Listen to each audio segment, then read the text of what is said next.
Good morning. Today is 9/11, a moment in history when our lives were changed dramatically and urgently by something we could not control. Today I'd like to give an update on COVID-19 cases in our long-term care facilities, the hardest hit population during this pandemic. St. Louis County's long-term care facilities have reported more than 2,320 cases of COVID-19 and 494 lives lost since the pandemic began in March. This is based on a new report issued by the Department of Health that is available on our webpage, stlcorona.com. This is called the August Long-Term Care Facility Report. As distressing as these numbers are, the report shows that the vast majority of cases occurred early on in the pandemic before many of our protective measures were fully in place. For example, in April, our county saw 813 cases of COVID and 147 deaths in our long-term care facilities. In May, we saw 681 new cases and 212 deaths in long-term care facilities. The report, which was published today, shows that the numbers have gone down considerably. There were 306 newly diagnosed cases in August and 33 deaths. In July, by comparison, there were 256 cases and 33 deaths.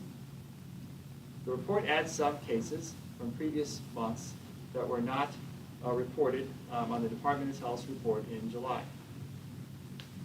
The Missouri Department of Health and Senior Services had changed their database in the beginning of August, which caused a delay in reporting of some cases. All in all, 216 cases were added to the totals from March through July. The new report shows that the fatality rate of long-term care residents who are infected with COVID-19 is 21.3%. These cases account for 12% of the cases of COVID-19 in the county, and they account for 66% of the deaths of COVID-19 in St. Louis County. The report describes the effect of COVID-19 on residents of 144 long-term care facilities licensed by the State Department of Health in St. Louis County. It also includes data reported directly to the Department of Health from other types of facilities, including skilled nursing facilities, intermediate care facilities, assisted living facilities, and residential care facilities. The Department of Public Health in St. Louis County works with these facilities to ensure aggressive mitigation measures are in place. This includes assisting in providing personal protective equipment and ensuring that testing is readily available. This vital work is done in coordination with the state of Missouri, and which licenses these facilities, and the St. Louis County High-Risk Task Force and the St. Louis County Emergency Management Team. The existence of cases in these facilities should not be considered an indictment of these facilities. Close quarters, the age of the residents, chronic medical problems, all have made these residents particularly vulnerable here in St. Louis County and even across our country and across the world. The extensive work to protect residents of long-term care facilities in St. Louis County has been recognized by the Federal Centers for Medicaid and Medicare Services. In particular, St. Louis County was recognized for establishing the High-Risk Task Force, comprised of volunteer doctors and nurses to help with communication between these facilities and the St. Louis County Department of Public Health. This ensures that facilities have the proper PPE and other equipment that they need. Out of that high-risk task force came the Quick Response Team, another layer of support for nursing homes. When there is an outbreak in a facility, the team goes in with testing, PPE, and deep cleaning of the facility, all within 24 hours. This process with the Quick Response Team has now been duplicated across the state of Missouri. Our Department of Public Health remains diligent in working with these facilities to keep residents safe. Before I take any questions, I'd like to remind everyone that under our public health orders, anyone planning a public entertainment event, including festivals, Oktoberfests, Halloween parties, must first present a health and safety plan to our Department of Public Health. Plans must be submitted 10 days in advance of the event, and events cannot occur without the approval of the Department of Health. These plans are meant to provide for the safety of our residents and make sure all proper safety measures are in place for all public events. For more information, please visit stlcorona.com or email our Department of Health at business-covid@stlouisco.com. Thank you, and I'd be glad to answer any questions. Obviously, since your announcement on the youth sports, there's been a lot of backlash from people who disagree. What is your response to the backlash and the anger we've seen since that announcement? Well, most of these decisions surrounding public health and welfare and safety are difficult and complex. And with every public health order since the beginning of this pandemic, there has been initial pushback and concern and expression of those concerns, and we process those in the Department of Public Health, and we make adjustments whenever possible, but we will always put the health and safety of everyone in our community first. The city of St. Louis has a slightly more restrictive health environment, and it's been interesting that we haven't really heard much from parents in the city of St. Louis, but we may.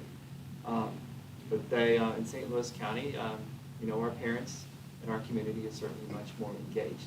They've been engaged in this conversation since the beginning of the pandemic, and we have had very frank and open discussions with every industry group that has approached us because their sector has been negatively impacted by this pandemic, and we will continue those discussions, and we will continue to work with all interested and affected parties.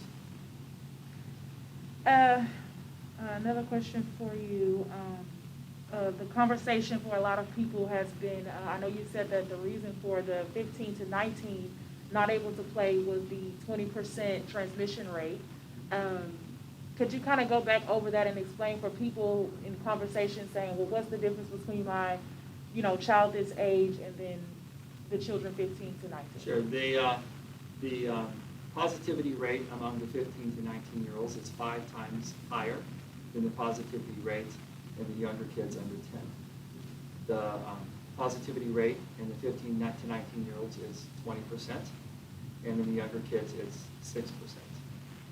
That, combined with some high-contact youth sports, has led our public health experts and advisors to determine that there are some types of youth sports that should be restricted in their activities, games, and competitions, and should only be allowed to scrimmage and practice. And we're following those guidelines. We're following the recommendations of our public health experts, and we'll continue to do so across all sectors that are affected by this pandemic. What is your response to people who say, well, St. Charles County has been playing, Jefferson County has been playing, they've been competing. Why is he abusing his power and not allowing the students to play? Well, I am reporting the decisions made by our advisory groups and our public health experts. And my authority in St. Louis County is there to protect the health and welfare of everyone here. And I'm following the advice of our experts here in St. Louis County. We have different demographics, we have different conditions, and we have a very alarming positivity rate among the 15 to 19-year-olds.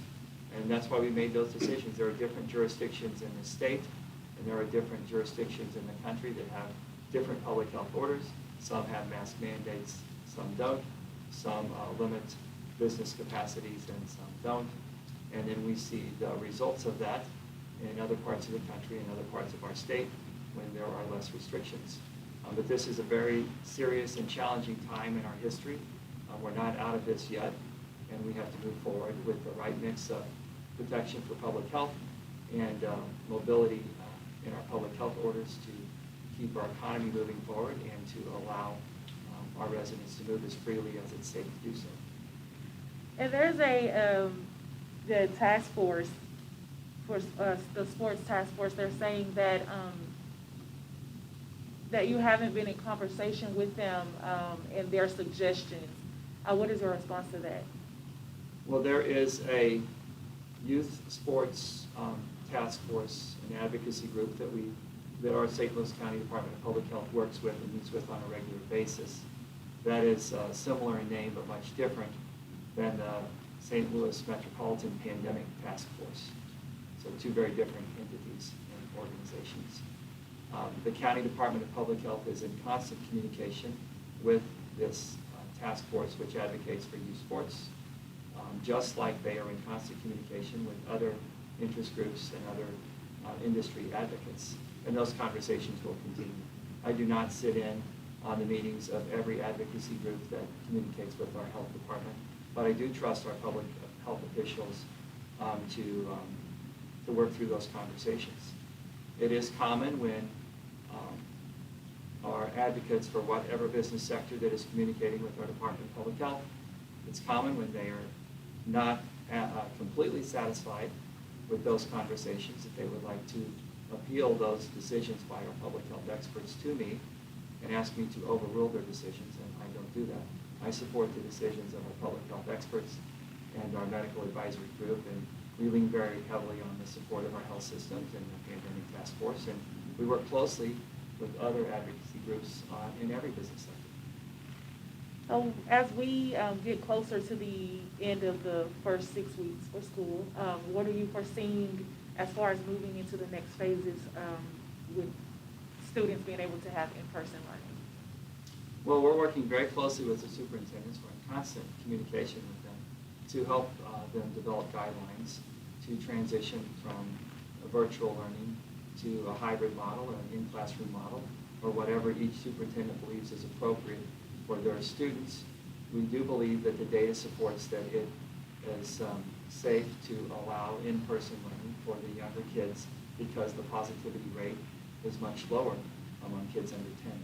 So we're working with the superintendents to develop plans that work with their timelines that are specific to their individual school districts and their staff to find a path forward to get kids back into school on a timeline that works for each individual school district. Sam, we have a couple more questions. One, sort of piggybacks on what Blair was asking. There have been some opposition to these sports restrictions, saying there are no COVID-19 cases linked to these sports. Is that true? Oh, we have many COVID cases that are among many members of youth sports teams. We do not release individual names for privacy, but we do have cases amongst many members of youth sports teams, many people on the same team, and we'll continue to try and protect those team members and those individuals as appropriate. Also, a question from a call regarding an increase in cases in the Oakville zip code.